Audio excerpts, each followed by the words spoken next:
Hey guys, new video here. League starter, Trickster, Bane, Chow's character. This character, the first day I played probably about like 12 to 14 hours, and I got it to maps, and currently he is level 79. So I'm gonna go ahead and show you guys a map to start. I'm just gonna do this this low level excavation map. None of the gems are really leveled up. All the gear is complete trash. If you want to see my stuff, just you can go to my PoE profile. I'll post it in the description here. But basically, you see I'm running around, right? And the Bane AoE. Look at this AoE. Oh my gosh, right? I'm kind of I consider this to be like really slow right now, just because you know, I don't have all the gear. I don't actually have the movement ability that I want. Actually, let me just do the Zaba as well, so I can like kind of talk while I run through some more content. Which one of these do I need? I guess I could take this one too, right? So I'm going to do this Leline map, and basically this build right now, I'm using what's it called? I'm using the Bane most of the time, meaning like I don't like a lot of people use Soul Rend and stuff. Oh my god, this is beyond as well. A lot of people use Soul Rend along with the Bane, but I found that like most of the time you don't even need to, right? Like the Soul Rend duration right now is so low that if you have to cast it twice, you might as well just cast another Bane, because the Bane has quite a long duration on it. And as you can see, this is this AoE, and like all the mobs that fall under the AoE get obliterated, right? I'm gonna show you a map boss, and we will go over all the gems and stuff like that, right? And this is where I'm gonna use Soul Rend. See, I use a Soul Rend at the beginning there, because like if on a single target that's gonna last more than like, you know, half a second or something, you see how they die like instantly. I'm trying to find like a blue map and blue pack and stuff, so we can see these are like white packs, right? You just obliterate everything. Ooh, some sulfate here. What's that? Okay, so there was some blue mobs there, right? And then you saw the boss back there. But basically, if the Bane is ticking down and you're just kind of like waiting around, then you might as well cast something else, right? A Soul Rend and Essence Drain. But so far for mapping, I haven't found the need to actually cast the Soul Rend that much, and that's mostly because of the cast time. So if you look at my Bane, if I pop all my flasks, right, my Bane has a 0.28 cast time. That is that's really good. And whereas the Soul Rend has a longer cast time. So I know it's like not that much. Like, let's say you compare like 0.28 to say 0.4 or something, right? But actually, you know, the feeling of getting out of the animation and just the casting itself is kind of dangerous, right? And you can see this if you play something like Essence Drain, where you actually need to you know, cast twice. So the contagion itself does very little damage compared to all the other Chow skills. And so the act of casting a contagion first, where it's not killing the enemy, and then casting Essence Drain can get you killed a lot of the time. Just because of that delay, and when monsters can hit you and you don't have layered defenses, it can get pretty dangerous. Okay, so that's a rare abyss monster. Let me just clear this out in case I maybe get a depths, maybe get a Toomey Fist, get two Socket Bubonics down here. See, these are blue monsters, just like almost instantly dead. And of course, in the later stages, in the higher tier maps, you know, dot damage was buffed. You can see numbers on Essence Drain, and the numbers on this will be pretty cool as well. But I don't think I'll have it's dot builds always have suffered from not being able to stun enemies, not able to generating like on hit procs and things like that. So sometimes I don't really like that, but there's a lot of good things about this as a league starter. And one of the best things that I noticed when I was leveling, what's this? Ooh, temp chain's leveled up. So one of the best things I realized when leveling is that it is so smooth and effective while leveling on a 4-link with with absolutely no gear. Like, you know, League Start, you actually don't have any gear, and then you might be able to rely on like maybe getting some wand or staff with some non-ailment Chow's multiplier, right? But really you can't. You can't really rely on like all the big spell damages. You can't rely on like Chow's damage on the ring. You can't really rely on getting a bunch of what's it called, unique items. So let me do the boss real quick here. Where is she? She right here. Is this a bat? And let's see. I cast my Soul Rend, and boss is dead. Okay. And did I miss most of this map?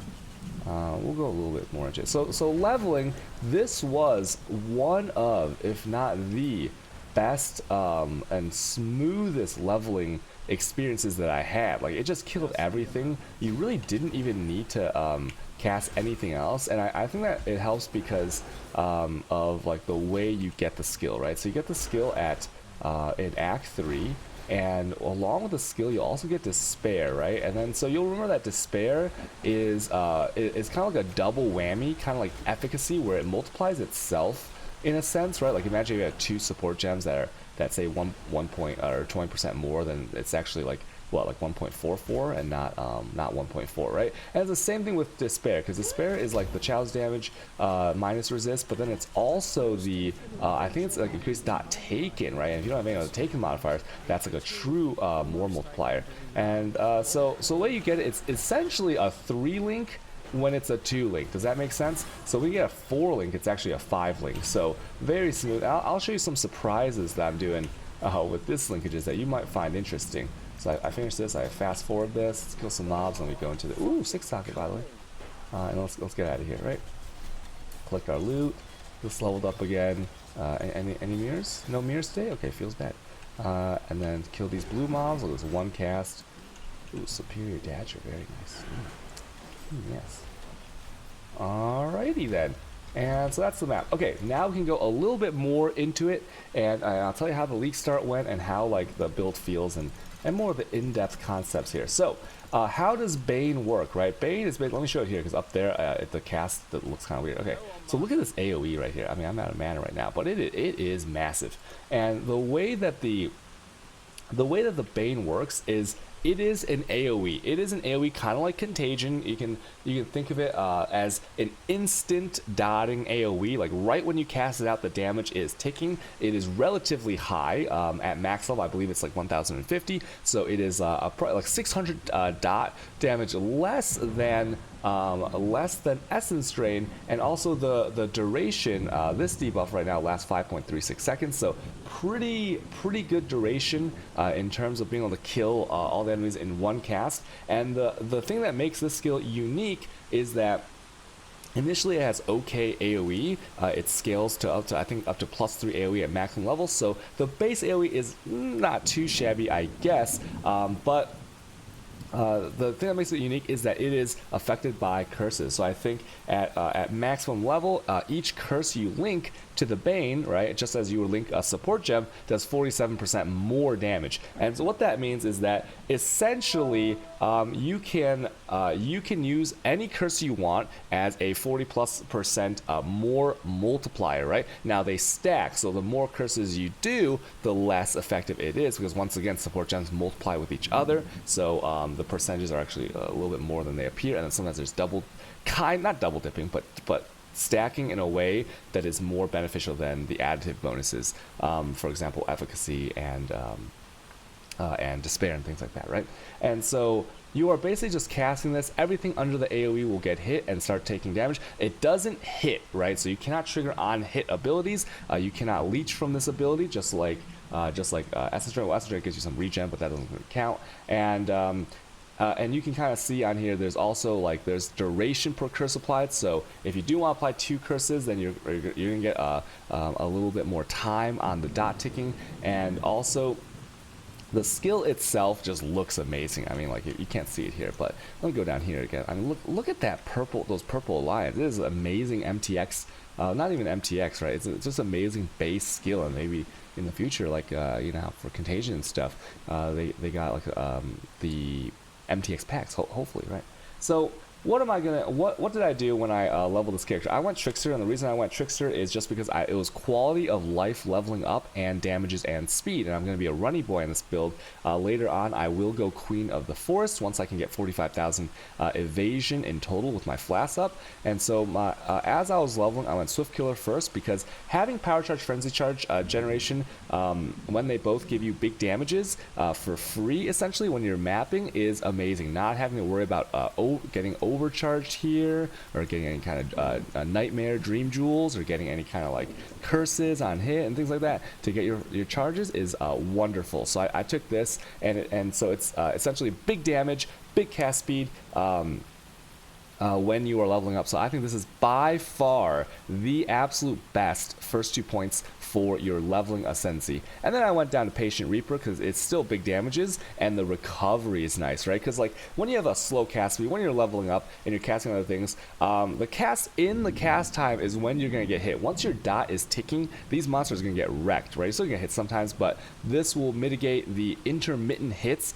as you are leveling, as you're going through the map, and especially if you're casting things twice. You know, maybe you're casting Contagion, Essence Drain, maybe you're casting Soul Rend, but your cast speed's not that great. It will actually affect your survivability quite a bit, and you'll notice it. Mini nodes are just like cast speed and stuff like that, which is amazing. And this one's pretty big, right? Like skill duration when you have dots makes total sense there. A little bit of defensive, and the poison doesn't matter because these Chow skills don't poison, and then 20% more damage over time. You can think of that as half of a support gem. Pretty nice. And the last node, this is one of interest because I took Ghost Dance because it's a little bit defensive. Movement speed is nice. I'm running around and flame dashing. I'm not whirling blades and or shield charging, and the reason for that is because I'm using Cane of the Unraveling, and I did find an Exalt and some Chows in my first few hours of playthrough, so I think I'm gonna use my Exalt on some fusings and try to get lucky, you know. But because if you can get a 6 link here, you essentially not only have 2 6 links because you can get a 6 link in your chest, but you will also have the +2 to level of socketed Chow's gems, right? Which will probably be, I don't know, 20-30% more damage at least for Bane if I put it in there. So I think that's gonna be pretty amazing. And so Cane of Unraveling is just like, it is a really cheap starter staff. Like getting the like, I think this goes to the 60, the multiplier, and that's like a true multiplier if you don't have any other multipliers on the tree, right? So yeah, it goes to 55. So basically, you're probably not going to find that much on your first starter wands, your starter weapons and stuff. Your crafted ones, definitely not. So it gives you flat Chow's damage. It gives you cast speed, which is quality of life. It feels really good to get out of animations fast on these casting builds that have to cast a lot. And also, you get a little bit of mana regen, and because of the power charges, you always have your power charges up because of Swift Killer and stuff like that. So the Cane is just, for a starter item that's like 5-6C, I'd say you can't really beat it, you know, unless you want to shield charge Whirling Blades around and get that Fortify. Fortify is big defensives, but you can get stuck on walls. Sometimes it doesn't feel that good when your character is bad, you know, early on and stuff. But if I were to go a dual wield setup for Whirling Blades, or a one hand, non-wand, one hand and a shield, so I could shield charge, I would definitely get Weeb the Arcane over Ghost Dance, because the Fortify will make up for like this kind of like defensive ES regain when you get hit, and you know, it's free. And if you are really fast later on, and you look at my mana, right? I'm reserving like 85% of my mana. I don't have any Enlighten or anything, right? Because it's day one, and so I can't really cast that much. I can cast this and this once, or I can cast this twice, right? I can cast my Bane twice. And so because of that, if you're actually going like really fast with a 4-link shield charge, 4-link Whirling Blades, whatever, what have you, you might actually run out of mana to a point where you can't cast that next Bane, that next Soul Rend. So you're gonna be like, you know, you might want to get this instead, right? So so definitely check out Weave the Arcane. Once again, people ask why not Harness the Void. Well, it's with hits, right? So these skills, this skill doesn't hit the hit portion of the Soul Rend, the hit portion of the Essence Drain. Contagion doesn't hit, by the way. They don't do it. They're not a significant, like, real part of the build, right, for it to actually matter. So you never take Harness the Void here. And I guess if you really wanted to, you could try to get Escape Artist for like some really juicy cast speed instead of damage here, right? You'll lose, let's see, 4%. So you go 4%, and then you gain 4% here, and then you would gain 36. You gain 36 attack and cast speed right here, right? So, you know, I don't know. Is that worth like losing the damage and this? Maybe. I'm gonna try it out. That's the thing about these builds. It's early. You gotta try everything out. Now, let's talk a little bit more about Bane and the supplementary skills. So Bane, I use literally 99% of the time. As you saw in that map, did I ever cast Soul Rend? Yes, I did on the bosses, right? So that's like 99% of the time. You don't use anything else. If you want to use something else, try Soul Rend with GMP.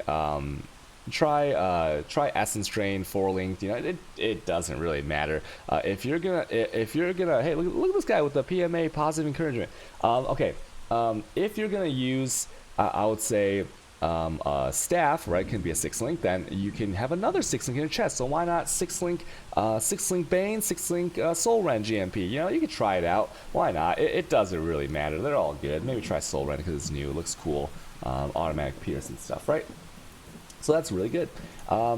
Other things about the build that I kind of figured out from day one is the gem setup is kind of hilarious. So remember when I said it was like the smoothest leveling experience, right? And right now I am level 79. Well, look at my gem setup. So I have a level 18 Bane. I have a level 18 Despair, right? That gives the damage and it curses the Despair. And so so the curse enemies will have a lot less Chow's resist, which will make it take more damage. And they'll also take increased damage. And that's another more modifier once again, because you know how like taking increased damage is a separate more modifier than a support gem that says like let's say 24% more damage. Okay, so that's big. That's actually huge.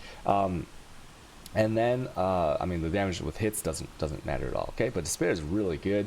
And then I have Controlled Destruction here. I have Efficacy. Efficacy is probably the best one, once again, because look, it's double. So it's actually 1.19 times 1.23, and that is the thing, right? And it also has increased skill effect duration. So Efficacy is probably like the best support gem for these kinds of skills. And then, look at this. I don't even have damage 5 or 6 links. So what you're doing maps with, right, and you have a lot of upside to this, you don't even need the last two support gems to be damaged. I have Ink AoE to get a bigger radius, and I have Intensify to get even more radius. And because you're running around and casting, and then running around like dashing, you know, like the teleport skills and stuff, your Intensify is never really giving you the less. It's never really given you the less AoE modifier, so that's pretty juicy, right? In the future, that might change, right? But that's basically the links there. Soul Ren, I'll go GMP for sure. I'll go probably like Efficacy because that's probably the best, and then the last one is either it can be anything, right? Maybe Controlled, maybe Swift, maybe Void, probably not Void, but any other damage. You can look it up in POB, but you won't be using it that much if you're just starting out the league. So ultimately, I'm just running around, and like I said, it's kind of slow right now, but my plans are I will be doing a Queen of the Forest later once I get the evasion, so I can go really fast, right? Because I'm using a staff, so I'm not gonna like leap slam and stuff around, right? So I'm gonna use a Queen of the Forest. I'm gonna get evasion on all the armor pieces if I can. Gear is like pretty trash right now, right? But those will improve. You know, might get some Chow's damage on rings. You know, might use some Rampage belt. I'll probably get a Bisco's once it comes down in price a little bit, because Bisco's leech is pretty OP. Flask, nothing really here. You gotta have a staunching to fix your bleeds. You gotta have a heat to fix your freezes. Hitting strong box is very dangerous. I need an Alchemist Quicksilver Flask of Adrenaline here to go even faster. And then this Jade Flask is just, I had an empty slot. I'm preparing to go evasion based. Movement speed boy. I'll just getting an Immortal Call, casting damage taken level 1, Immortal Call level 3 to avoid Porkies. I still die to Porkies all the time because my build is bad. I have 3.3 life right now, but that'll get better as well. What else is there to talk about on skill tree? I don't have any jewels yet. I have 1, 2, 3. I have 3. Wait. 1, 2. Wait, 1, 2, 3, 4. I have 4 jewel sockets that are 2-pointers in range. Isn't that crazy? But I just haven't search for jewels yet, so that'll be big, right? Because once again, I'm level 79, so that'll be level 87, right? If I want to get all of those, so very easy to get. Other things to talk about on the tree. This new area is actually really good. All these nodes are really good. The way I level is I went here, then I went Method of the Madness, then I went Trickery, then Fangs of the Viper, into Cold-Hearted, into Growth and Decay, into Written in Blood, into Atrophy, into Hexmaster, into Blast Radius, into Alchemist, into Heart and Soul, then into Cruel Prep, Corruption, and Whispers of Doom, then into the Templar Discipline and Training, Amplify, and then Quick Recovery. That's how I did it. You can do whatever, it doesn't really matter. Bane's very strong. The leveling is so smooth with no gear, you're not gonna have to worry about the skill tree. Other little notable things, I'm gonna go Nimbleness here for a little bit of move speed and cast speed, because I love getting out of animations faster, especially when you have the flask, like an Alchemist Quicksilver of Adrenaline, where I'm not a Pathfinder. So if you run out of flask, right, like every point 0.4 seconds that you're casting, every 0.3 seconds that you're casting is you have to think about it as you're losing 0.3 seconds on your Quicksilver Flask. So I love getting out of animations faster with the cast speed. So that's why I might go nimbleness. In POB, my rule for grabbing AoE was if I moused over this in POB and it gave me +1 radius, then I would take it. Same over here, and that's why I took this too. Like the enigmatic reach with the staves is like pretty cool. Yeah, really good notes here. I mean, you can even go up here to where is it? Arcane Expanse. You could do, but this is like 6 points, right? So it's kind of weird. And other than that, so next plans like jewel sockets, get more skill points. You know, finish out nimbleness. Other than that, it's pretty self-explanatory stuff, right? Basically, if you're deciding on Chow's thing over here, like this, I would go for the multiplier over the increased. Okay, like this is 12% increased, and this one's only 10%. But like this one's a 3 multiplier. Like always go for the multiplier. It's pretty good, right? They have DR when they stack on top of each other because they're like a one single thing multiplier instead of multiplying each other, right? But still very good new affix to be added this league. Other than that, you can go to my profile. My profile name is cutedog_. You can copy, you can import it into POB. My next video, I might make a video comparing Occultist to Trickster because I get that question a lot, right? If I'm starting a league, if I'm making this, if I want to do this build, Occultist or Trickster, Occultist, Trickster, Occultist, Trickster, life-based, ES-based, life-based, ES-based. Which one? What uniques do I use? You know, I'll make a more in detail video on that later, probably maybe tomorrow, because I think there's something to be talked about there that people. A lot of considerations to be thought of, but overall these builds are good. You have a lot of freedom to do whatever you want. Chow's damage trees are very generic to the point where you can't really go wrong with them, right? Like the Soul Rend tree is pretty much the same as Ascendancy tree. Bane tree, besides the AoE, is pretty much the same as other dot trees, right? Like all these things besides like the AoE and Hexmaster are interchangeable with the different Chow skills. So try out the build. I think it's amazing. I went Alira for bandits because my resists are bad, and other than that, there's not much else to talk about. Build's good. Yeah. All right. I hope you guys enjoyed the video. Okay. Bye. Bye, everyone. Thank you.